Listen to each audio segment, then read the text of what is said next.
Now in other places, we might put, because this is only an excess of water during the rainy season off this porch.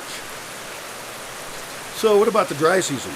Well, it sucks to be a bird if there's no water. It sucks to be most kinds of animals if there's no water. And so another water project is for wildlife, is to build a series of ponds down in the barranca. Now we don't have to do much to do that. There's already 2 places that are natural ponds that I know of. And I'd have to go out right after the rain to see if I'm missing some of them. But in some areas, with just a little bit of rock work, we can make a pond. And it's case by case in each situation whether we would want to do that. And that will help water pool up there more and stay a little bit longer. It'll stay longer during the rainy season, but especially in the very early rains and late rains, we want those to fill up so that there's automatically more months of the year when they have water in them. In other words, just being a pond is good enough. So that's stage 1 of the project. Stage 2 of the project is to build some building that makes sense to build, don't be dumb, up slope from that captures water. Anywhere up slope. But it captures water and it has its own tank. Okay, so we size those to be correct, and we size them such that that tank is big enough that we can keep refilling those ponds a little bit. And this, I don't know a way to mechanize this. I generally am very suspicious of any mechanized things. I suppose a little solar panel and a timer could auto-fill those or something. But I think this is a case where we should just do it manually. We may want to fill them all the way up and have a schedule for checking them. And we would learn how big of a tank we need to keep those ponds full during the whole of the dry season. I might not agree with what I'm saying because that could be a waste of water due to evaporation. It could be that we want to fill it up enough, see how much it goes down, and just track that for a while, and then decide about our schedule of how often or high we fill it. If it's easy and it ended up being cost effective, I'd love to just keep them full. I mean, we could put even baby fish in there in part of the year, and they may or may not live. You know, also all the sides of these pools have to be slanted so that stuff doesn't fall in them. Now that shouldn't be a problem because our uphill side is going to be naturally sloped, right? And then we're going to build up on the lower side. I don't know. There's a lot of options for building those pools. But one option is then to have capture above, the big tank that's sized correctly, and then a valve. We open the valve until the pool's full. And I don't know where the valve should be. Should it be at the bottom or the top? I would suggest putting them in both spots. And then we use whichever one makes sense. And then we also have less chance of failure if one fails and the other one doesn't. I don't know what it would look like at the bottom. Ideally, one pool would flow into another if you could do that in certain spots. And so ideally, you could open the valve on the top and then just know how long it takes to fill and leave and come back. Or better yet, bring a book and just wait for those to fill. And once they're full, they should take a while to unfill. And we could learn it could be flexible. So that's a cool project. It is pools for wildlife in the barranca. Cost on it, unknown. I've got a great rock worker guy. It's some bags of concrete. It's some digging and preparing of spaces.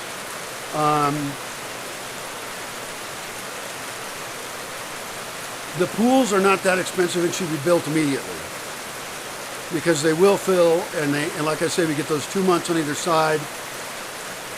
Stage 2 is the bigger thing of adding a roof, a tank, and a tube down to the pools. I'm very hesitant. That is a lot more costly, and I think that if we build bigger pools now, with the plan that maybe later we'll be able to fill them from above makes more sense. And then we'll just watch it too. So build the first stage, watch it for a year or two a lot. Walk down there and check it out, see how it's going. I used to have a small pool in one spot, and there was actually frogs in it. Frogs can survive here. And if I increase the number of wet locations, then there'll be more life like that. I don't know how a frog can survive here. It is so dry. And so making types of places for all kinds of animals is part of our water use, because water used to flow down this barranca, obviously. Wildlife used to have a bunch of water here, and now they don't, because humans took it from them above. You know, they tapped the springs off, the barranca's blocked in many places.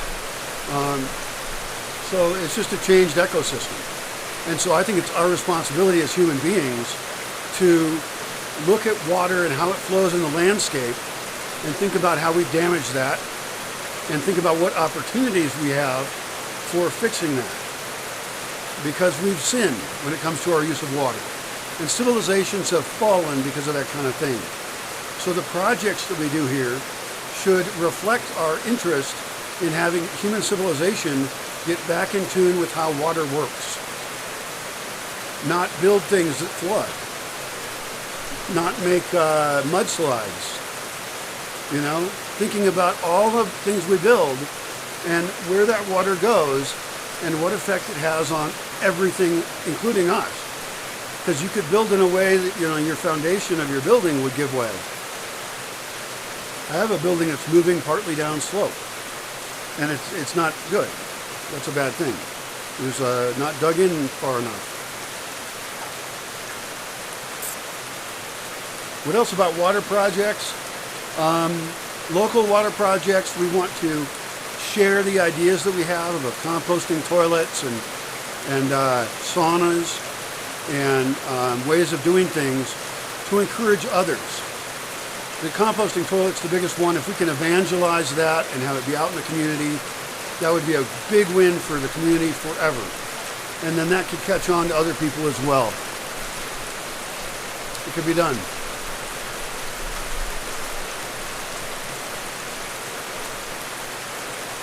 Water purification?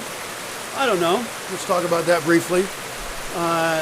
We could purify our own water. I drink the rainwater here. I drink it every day. I drink it out of a hose. A hose hooked up to a tank.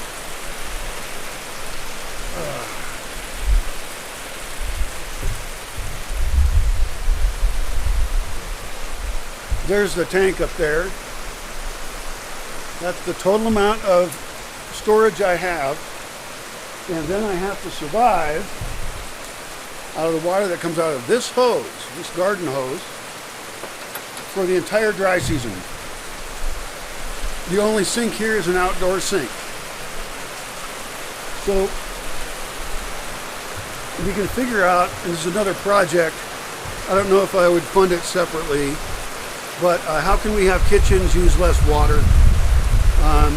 I'm less concerned about that. We can certainly do it. I am interested. And I'm interested in building solar kitchens that are really well designed.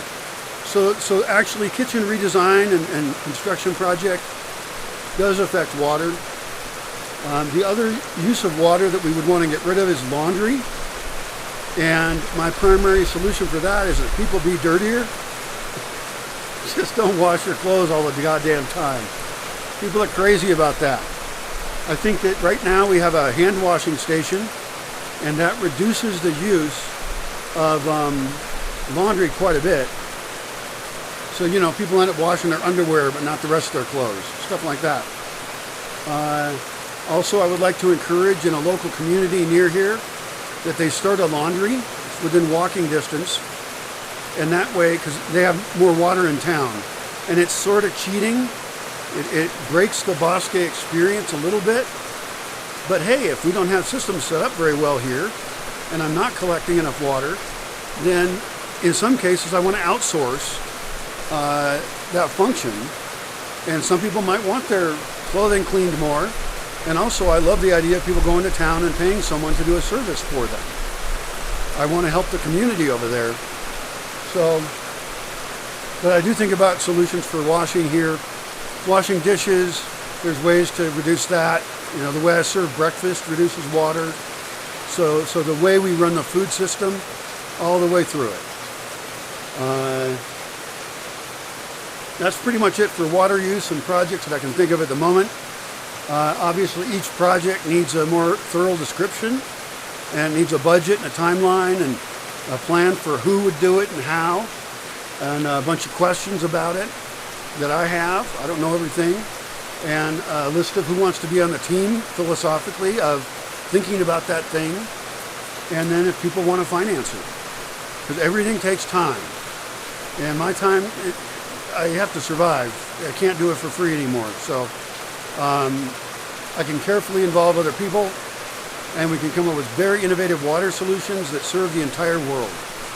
That is an introduction to water projects at Bosque Village.